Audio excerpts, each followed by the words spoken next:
Paper leak पर बोलने वालों की सरकार में पास होने की गारंटी पर नेपाल से आते थे परीक्षार्थी, सैदपुर में बोले एमएलसी।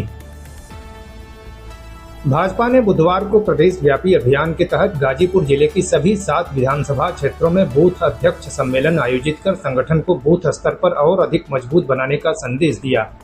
सम्मेलनों में मुख्य अतिथियों और पार्टी नेताओं ने बूथ अध्यक्षों को संगठन की रीढ़ बताते हुए वर्ष 2027 के विधानसभा चुनावों की तैयारियों में पूरी ताकत से जुटने का आह्वान किया। इस दौरान सैदपुर नगर के शंकरालय मैरिज हॉल में आयोजित बूथ अध्यक्ष सम्मेलन में बतौर मुख्य अतिथि जौनपुर के पूर्व जिलाध्यक्ष सुशील उपाध्याय सहित एमएलसी विशाल सिंह चंचल, पूर्व विधायक सुभाष पासी इत्यादि ने कार्यकर्ताओं से वर्ष 2027 के विधानसभा चुनावों की तैयारियों में पूरी ताकत से जुटने का आह्वान किया।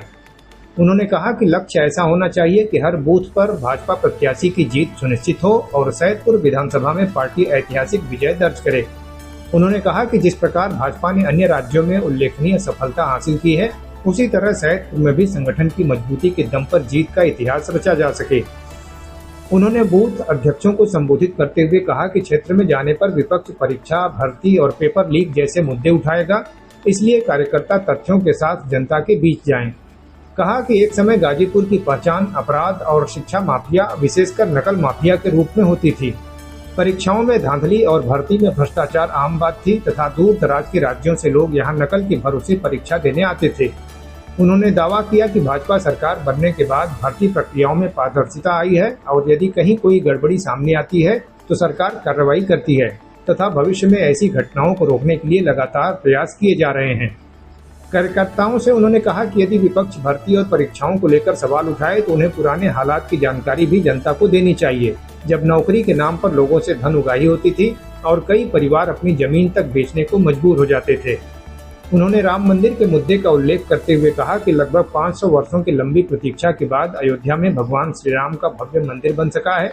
यदि कहीं किसी स्तर पर कोई अनियमितता सामने आई है तो सरकार ने उस पर भी कार्रवाई की है।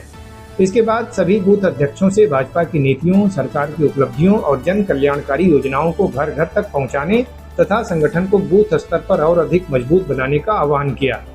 सम्मेलन को भानु प्रताप सिंह, जिला पंचायत अध्यक्षा सपना सिंह, नगर पंचायत अध्यक्षा सुशीला सोनकर और शिवपूजन राम ने भी संबोधित किया।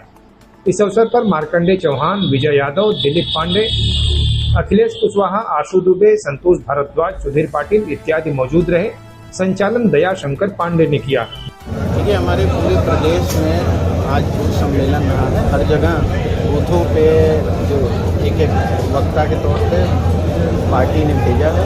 बाकी हम लोग जितने हमारे बूथ हैं उस विधानसभा के, उसमें आज हमने देखा कि 100% सारे बूथ अध्यक्ष उपस्थित रहे। ये बड़ा हर्ष का विषय है। साहब, दिल्ली में प्रदर्शन चल रहा है, आरोप लग रहा है कि पेपर लीक को लेकर के अभी तक पेपर लीक को लेकर के तमाम सरकार पे आरोप लग रहे हैं। इस समय ये प्रदर्शन देशव्यापी हो गया, क्या कहेंगे इस पर? नहीं, देखिए, पेपर लीक हुआ है, उस पर सरकार भी बहुत गंभीर है और ऐसा नहीं होना चाहिए क्योंकि बच्चे बड़ी मेहनत करते हैं और सरकार का, प्रदेश सरकार का, केंद्र सरकार का प्रयास है कि ऐसी घटनाएं अब दोबारा ना हो। लेकिन अगर इस पे मैं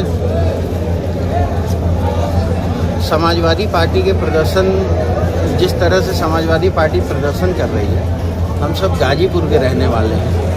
आपको याद होगा समाजवादी पार्टी की सरकार में गारंटी रहती थी कि बच्चा पास हो जाएगा। करीब 300 स्कूलों में 250 स्कूल उन्हीं के कार्यकर्ताओं के हैं और गाजीपुर में ये स्थिति थी कि नेपाल तक के और चेन्नई तक के बच्चे आते थे पास होने के लिए। मतलब उन्हें तो शर्म आनी चाहिए कि वो इस मामले पे